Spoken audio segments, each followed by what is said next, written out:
Imagine getting paid just for sharing your thoughts on products and services you use every day. With Survey Junkie, it's that simple. Click on the link in the video description to discover how you can start earning today by taking surveys. Britain's high streets have changed drastically in the last 14 years, with nail bars, hairdressers, and takeaways replacing banks and clothes shops. A report by policy research agency Public First has revealed the transformation of the UK retail industry as people increasingly neglect town centres in favour of online shopping and banking. The number of banks has declined by over 60% since 2010, while the number of clothing stores has dropped by about 3,600 in the same period. In their absence, hairdressers and beauty salons have taken over, with nearly 2.5 new businesses opened every day since 2010. Takeaways have also seen a notable rise, with an average of 11.2 per 10,000 people in Manchester and 7.2 per 10,000 people in London.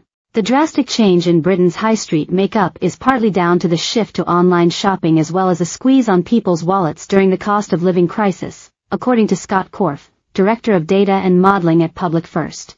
In Sedgley, formerly a Staffordshire village and now a West Midlands metropolis situated between Wolverhampton and Dudley with over 30,000 residents, is typical. It still has several pubs and much that other towns would envy, like a cobbler's, a music shop, a haberdashery, travel agents, a craft shop, an Iceland, but in other ways the high street is very different from how it was back in 2010. The Lloyds Bank has gone and remains empty, and the Barclays Bank, a grand old building where its High Street meets Dudley Street, will soon become an Indian grill restaurant. Sedgley resident Stuart Sutcliffe, 67, said, "I have seen it change big time. All the old trades have gone and we're left with lots of barbers and nail bars and tanning salons. We used to have a butcher's, but now we only have the part-time indoor market, which has nothing really in it, no fruit and veg, no pet store. Now we must have at least 10 barber shops and nail bars where young people pay £35 to have their nails done. It's unbelievable." His friend, trader Dean Davies, 37, added, "There used to be a butcher's where you could get a pork sandwich, but now it's all fast food joints. It's the old people I feel sorry for. We've still got a post office, but retired people in Upper Gornal have to come all the way in here just to cash their pension." Pat Willis, 72, runs a guitar and music shop. She said, "I do miss the banks.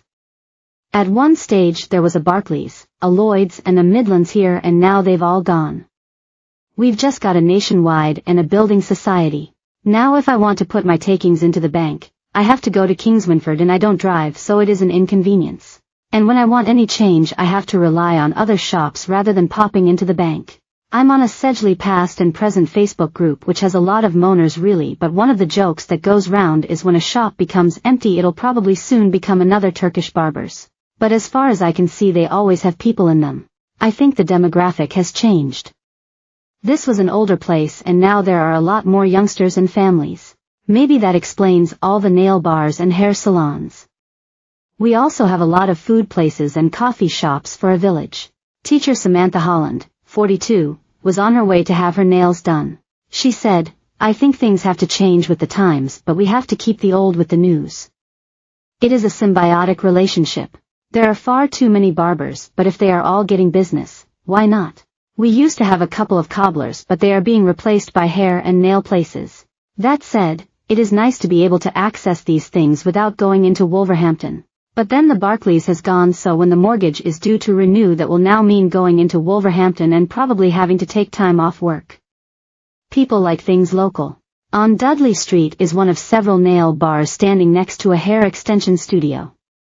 10 years ago, this was a shoe shop and a dry cleaner's. Diane Pullinger, 58, a nurse and lifelong Sedgley resident, said, "It has not really affected me.